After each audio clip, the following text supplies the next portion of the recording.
මචං මේකේ මුල ගෙදර PDF එකේ linear equation solve කරන method ඇත්තටම තුනක් තියෙනවා. තුනෙන් දෙවෙනි එක කැටගරි දෙකකට බෙදනවා. එතකොට ඔක්කොම methods හතරක් තියෙනවා. හරිද? ඒතර ඔකෙන් පළවෙනි එක තමයි මේ matrix inverse method එක. ඊට පස්සේ දෙවෙනි එක තමයි elementary row operations කරන එක. ඒක තමයි අර කැලි දෙකකට බෙදේ. Gaussian elimination method එකයි ඊට පස්සේ Gauss Jordan method එකයි. මේක මේ ට්‍රයන්ගල් එකයි i එකයි දාලා තින්නේ. ඒක පොඩ්ඩක් මතක තියාගන්න. මගේ මෙතඩ් එකට ආවම කියන්නම් මේ i එක එහෙම දැම්මේ කියලා. ඊට පස්සේ අන්තිමටම තියෙනවා ක්‍රේමර්ස් රූල් එක. එතකොට ඔක්කොම කොටස් මෙතඩ්ස් හතරක් තියෙනවා. 1යි 2යි 3යි මේකයි 4යි. එතකොට ඒකේ මුලින්ම බලමු මේ matrix inverse method එක. එතකොට matrix inverse method එකේදී අතර මම කරන්න හදන්නේ මේ මෙතන දැන් මම equations තුනක් ගත්තා linear equations. එකක් a plus b plus c equals 6, අනිත් එක 3a plus 3b plus 4c equals 20, අන්තිම එක 2a plus b plus 3c equals 30. එතකොට මෙන්න මේ equations තුන අර method හතරටම මම solve කරලා පෙන්නනවා. එකම උත්තරේ එනවා. හරිද? එතකොට පළවෙනියටම අපි matrix inverse method එක ගමු. ඒකෙදි කරන්නේ මේකයි. අපි මේක matrix තුනකට කඩා ගන්නවා. ඒක වෙන්නේ මෙහෙම. පළවෙනි matrix එකට එන්නේ මෙතන මේ තියෙන variables වල coefficients ටික. coefficients කියන්නේ මේ ඉස්සරහා තියෙන ඉලක්කම. හරිද? ඒ කියන්නේ මෙතන හිතන්නකො variable එක a කියලා. එතකොට ඒත් එක්ක වැඩි වෙලා තියෙන එක තමයි coefficient එක කියන්නේ. මොකක්ද සංගුණක කියන්නේ අන්න ඒක. එතකොට මේකේ ඉස්සරහා මොකෝ ලියලා නැහැ කියන්නේ ඒ තියෙන එක. එතකොට ඒක මෙතනට එනවා. හරිද? ඊළඟට දෙවෙනි equation එකේ ඒකේ variable එක 3. sorry coefficient එක 3. ඒක මෙතනට එනවා. ඒගේ ආය coefficient එක 2. එතකොට දැන් ඒකේ තියෙන coefficients තුනම ලියාගත්ත equations තුනේම තියෙනවා. ඊළඟට b කලින් කිව්වා වගේම ලියලා නැහැ කියන්නේ 1. ඒක එනවා. ඊට පස්සේ 3 ආයේ 1. 3 1. ඊළඟ third variable එක c. c එකේ තියෙන coefficient එක ලියලා නැහැ කියන්නේ 1. ඊළඟට 4 3. 1 4 3. දැන් ගන්න පළවෙනි matrix එක හරි. ඊළඟට අපි දෙවෙනි matrix එක වෙන්නේ මේ equations තුනේ තියෙන variable තුන. ඒ කියන්නේ a b c කියන එක. ඒක මෙහෙම දා ගන්නවා. a b c. ඊළඟට අන්තිමටම තව දා ගන්නවා matrix එකක්. ඒකේ වෙන්නේ අර equations තුනේ එහා පැත්තේ තියෙන ඉලක්කම් ටික. ඒ කියන්නේ මේක හැටියට 6 20 13. ඒක මෙහෙම දා ගන්නවා. අන්න දැන් එතකොට අපිට matrix තුනක් එනවා. මේ කියන්නේ මේ matrix එක ගුණ කිරීම මේක සමානයි අර පැත්තේ තියෙන answers ටික. එතකොට දැන් මේ matrix තුන අපි දම් කරගන්නවා. පළවෙනි එක දාගන්නවා a කියලා. ඊළඟට මේක අපි අර හොයන්න යන එකනේ a b c කියන මොකක් හරි. අපිට answers ඕන එකනේ. variable ටික අපි ඒක නිකන් අර නිකන් equation එක දාගන්නවා. ඒක x කියලා දාගන්න. ඒක තමයි හොයන්න ඕනේ. අනිත් මේ පැත්ත එක b කියලා දාගන්නවා. උත්තර තියෙන ටික. හරි. දැන් අර නිකන් අපි linear equation එක solve කරනවා වගේ a x ගේ answer එක ගන්න නම් මෙයා වයින් පැත්තට යවනවනේ. එතකොට දැන් මේ a කියන එක මෙතන තියෙන එක මේ පැත්තට යනකොට බෙදීම වෙනවා. මේ ඊට පස්සේ ඉන්ඩෙක්ස් රූල් වලින් බෙදීම තියෙන කන පිට ගහනකොට අර මේ උඩ තියෙන ඉන්ඩෙක්ස් එක මාරු වෙනවනේ.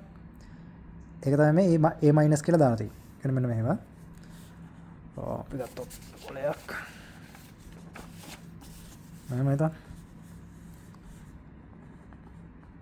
a වැඩි කිරීම x සමානයි b කියලා තියෙන්නේ. එතකොට x සමානයි මේක පල්ලෙහාට යනවා. එතකොට b යට a කියලා එන්නේ. සාමාන්‍යයෙන් මෙහෙම තියන්නේ නැහැ matrix බෙදීම විදිහට. මෙයාව ගේනවා උඩට බෙදීමේ ලකුණෙන්. ඒතර අර index rules වලින් මේකේ power එක තියෙන්නේ කන පිට ගහනකොට. අර reciprocal එක ගන්නකොට මේක ඍණ එක වෙනවා. ඔහොම තමයි a inverse into b කියන එක හැදෙන්නේ. හරි. දැන් මෙතනට ආවොත් x equals a inverse b කියලා තියෙනවා. අන්න එහෙනම් දැන් ඔයාලට පේනවා මෙතන මේ variables වල answer එක ගන්න නම් මෙතන මේ a inverse කියන එකයි b කියන එකයි ගුණ කරලා එන answer එක ගන්න ඕනේ. හරි. එතකොට b ගණන් අවුලක් නැහැ. මෙතන තියෙන matrix එක එක එලිමෙන්ට් මෙතන substitute කරන්න තියෙන්නේ. මෙන්න මේ a minus කියන එක හොයාගන්න ඕනේ. a minus හොයන්න ඉතින් දන්නවනේ දැන්. matrix එක දන්නවා නම් ඒකේ adjoint එක හැව්වා, determinant එක හැව්වා, බෙදුවා. එහෙනම් දැන් පැත්ත ගන්න ඒකේ a inverse එක හොයාගන්න තියෙන්නේ. ඒක තමයි මම මෙතන කරලා තියෙන්නේ. finding a minus a inverse. එතකොට අර කලින් විදිහටම cofactor එක අරගෙන ඒකේ t එක ගන්න තියෙන්නේ. transpose එක. එතකොට අන්න දැන් මෙතන තියෙන දැන් අර elements ටික l m n o p q r s t විදිහට මම දාගත්තා. දාලා ඉවරලා මතකනේ. මේකයි ගියාට පස්සේ මේක into මේක. එතකොට මේකේ හැටියට පළවෙනි එලිමන්ට් එක කන්සිඩර් කරනවා නම් 3 times 3 minus 4 into r. එතකොට 3 වරක් 3 9 9 4 5යි.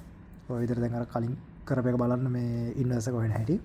එහෙම ගත්තාම මෙතන යනවා වැලියුස් ටික. ඊට පස්සේ මම කිව්වා මේ කෝෆැක්ටර් එක ගන්නදී අර සයින් එක මාරු වෙනවා. Plus minus plus minus plus minus. අපි මෙතනින් ගත්ත ආන්සර්ස් ටික කෝෆැක්ටර්ස් වල මෙතනින් දාගත්ත සයින් එක දැන් මේක ගුණ කරලා යන ආන්සර් එක මෙතනින් දාගන්න. plus into plus plus there plus 5 1 into minus minus 1 minus 3 into plus minus 3 2 into minus 2 minus 2 1 into plus plus 1 minus 1 into minus අන්න එතන plus 1 වෙනවා plus 1 into plus plus minus into plus minus 1 0 into 0 the answer is 0. එතකොට දැන් මෙතනින් ඔයා ඉලක්කම් ටික දාගත්තාම 5 ඍණ 1 ඍණ 3 ඍණ 2 1 බිංදුව මේ මොකද එතන එනවා කෝෆැක්ටර් එක. එතකොට ඇඩ්ජොයින්ට් එක එන්නේ මේකේ ට්‍රාන්ස්පෝස් එක ගත්තාම අර කලින් විදිහට 5 ඍණ 2 1 5 ඍණ 2 1 ඍණ 1 1 ඍණ 1 දාගත්තා. මෙතනින් එනවා ඇඩ්ජොයින්ට් එක. එහෙනම් දැන් a මයිනස් එක හොයන එකේ ඇඩ්ජොයින්ට් එක හරි. ඊළඟට ඕනේ ඩිටර්මිනන්ට් එක. ඒක හොයාගන්න පුළුවන් ඉතින් අර මම කිව්වා වගේ මේ ආයෙ දැන් අලුතෙන් අර වැඩි කර ඉන්න දෙයක් නැහැ. පළවෙනි ඉලක්කම් තුන තමයි මෙතනට එන්නේ. මේක කලින්ම හොයලානේ තියෙන්නේ. මෙතන තියෙනවා 5 පළවෙනි ටර්ම් එක 1. එතකොට 1 වැඩි කිරීම 5.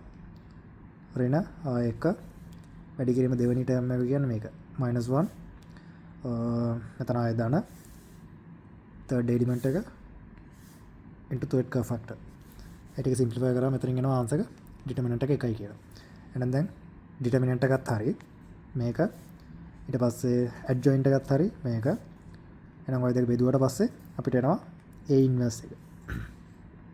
තොර මම කිව්වා මේක සාමාන්‍යයෙන් අර මේ මේට්‍රික්ස් එක බෙදීම එක කියලා දාන්නේ 1.8 එන ඩිටර්මිනන්ට් එක දාන්නේ. එතකොට මේකේ ඩිටර්මිනන්ට් එක 1.8 1 එන්නේ. මොකද ඒකත් 1යි. එතකොට එක බෙදීම එක කියන්නේ උත්තරේ 1යි. ආය මුකුත් වෙනසක් වෙන්නේ නැහැ. මේකම තමයි උත්තරේ. මෙතන හිතන්නකො දෙකක් වගේ ආවා කියලා. එතකොට 1.8 2. එතකොට මේකයි වැඩි කරලා දාන්න ඕනේ. කියන්නේ භාගය වැඩි කිරීම 5 ඍණ 2 වැඩි කිරීම භාගය එමෙම එතනින් එනවා. එතනින් සිම්ප්ලිෆයි කරලා එන එක තමයි අන්තිම a ඉන්වර්ස් එක වෙන්නේ. හරි. දැන් එහෙනම් a ඉන්වර්ස් එක හොයාගත්තා. දැන් ඒක අරගෙන යන්න ඕනේ මෙතනට. b එක හරි. දැන් මෙච්චර මේ වැඩ කරලා a මයිනස් එක මෙතනින් හොයාගත්තා. ඒක මෙතනට අරන් ගියා. ඒක සිම්ප්ලිෆයි කරන එක තමයි මෙතන තියෙන්නේ. එහෙනම් x equals a inverse into matrix b. එතකොට දැන් මෙතන තියෙන්නේ අර matrix දෙකක් multiply කරන විදිය. ඒකේ මම හිතන්නේ මෙහෙම තමයි මම හිතන්නේ ඒක දන්නවා ඇති. row into column. මෙන්න මේ විදියට අරන් ගියා නම් වැඩේ හරි. මේ තනිකර row එක. මේ තනිකරම row එක ගිහිල්ලා මේ column එකෙන් multiply වෙනවා. එතකොට 5 into 6 plus -2 into 20 plus 1 into 30. එතකොට එතනින් එනවා පළවෙනි row එක. ඊළඟ එකේ second row into first column -1 into 6 plus 1 into 20 -1 into 30. එතනින් ඒක එනවා. ඊළඟට third row එක -3 into 6 plus 1 into 20 plus 0 into 30. එතකොට දැන් ඔතනින් එන simplified answer එක තමයි මෙතන තියෙන්නේ. 5 times 6 30 -2 into 20 -40. ඒ මෙතනින් එනින් මේ ටික එනවා. ඊට පස්සේ 30 -40 plus 13. එතනින් simplify කරාම මෙතනින් එනවා 3. ඊළඟ row එක simplify කරාම 1. ඊළඟ row එක simplify කරාම 2. අන්න එහෙනම් දැන් අපි x කියලා ගත්තේ නේද මේගානේ abc. දැන් මෙන්න මේ x කියන එක වෙනවනේ අපි දාගන්න මෙතනට abc කියලා. එහෙනම් අන්න a ඉස්සරහින් තියෙන්නේ 3, b ඉස්සරහින් තියෙන්නේ 1, c ඉස්සරහින් තියෙන්නේ 2. එහෙනම් a equals 3, b equals 1, c equals 2. මෙන්න මේ variables තුනට න answers ඕක තමයි. එතකොට මේක තමයි inverse method එක.